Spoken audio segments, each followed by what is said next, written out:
but flash floods, because we do get them in the mountains, but they're most common in our kind of deserts where we have slick rock, where there's no place for the rainwater to absorb. The majority of our flash floods are from rapidly moving thunderstorms.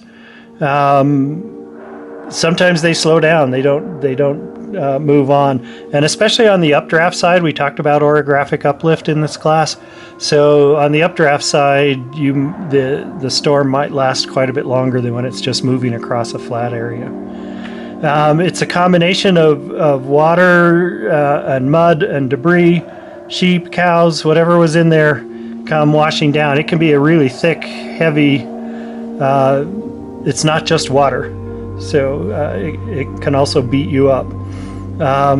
Typically, our worst storms are most likely time to have thunderstorms are July, August, and September, but anytime you get a hard rain, which can happen in April, May, June, just not as common. Certainly October, September, November, they can happen. You can have some pretty serious snowmelt in the spring that will raise them.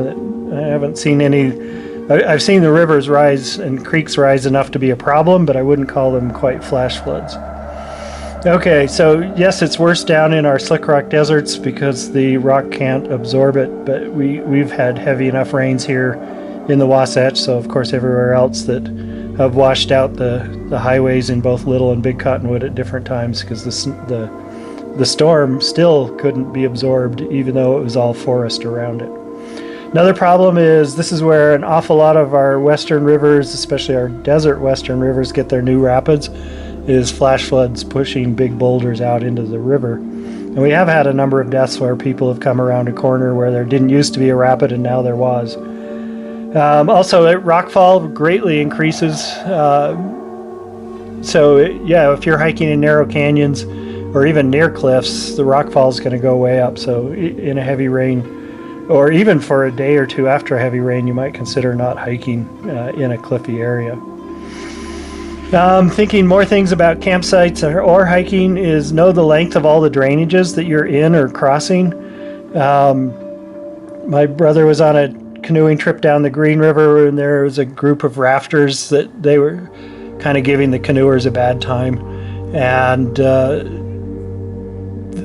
my brother said that they were camped less than a mile above where the raft group was camped, and they came canoeing by in the morning. There'd been a little bit of rain that night, but not much.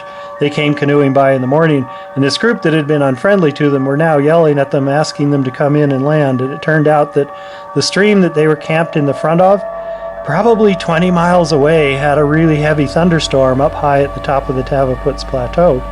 Because sometime early in the morning, late in the night, that stream flash flooded, and they'd left their rafts tied up at the mouth. Fortunately, all the people had slept up high, and they weren't in the bottom where the raft and all the cooking gear was.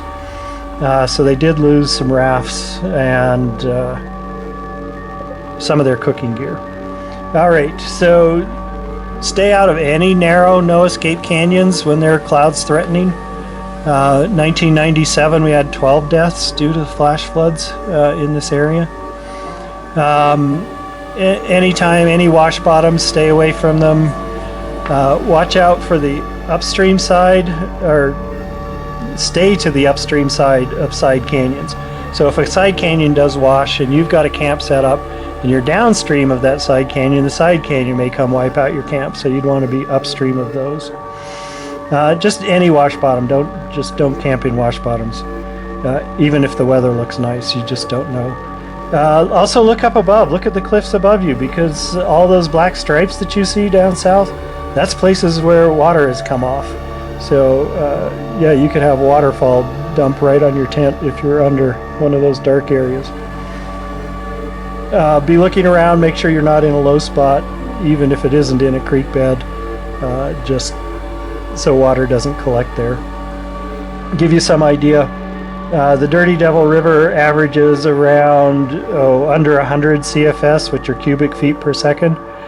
And anything above 100, you're able to canoe that. You have to get out every once in a while, but by 200, it's very canoeable.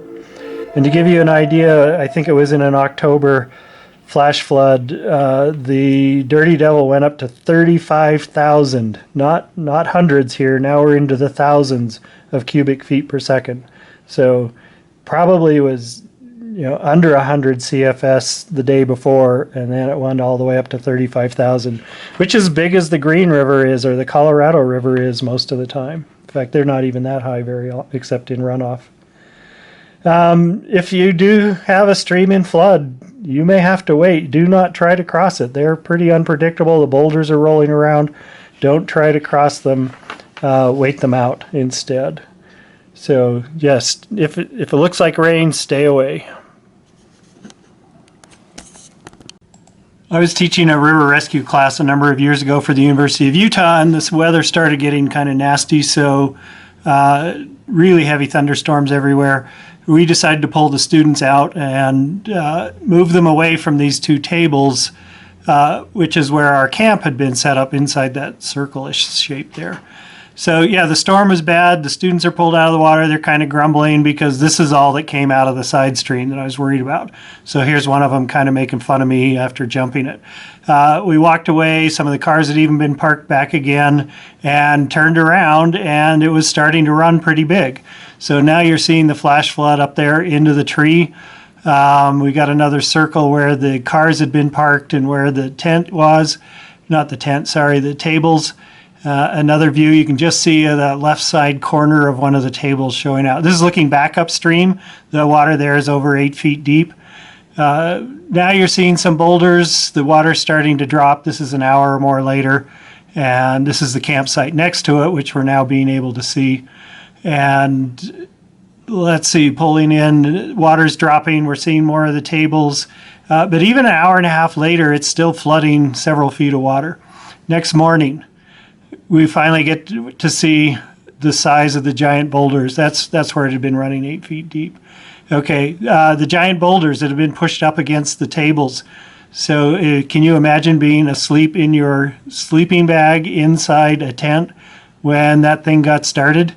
Yeah, there would have been no escaping it if it came during the night. So there it is, washed out. The next day, a county road grader came by, just enough because there were people stuck farther up.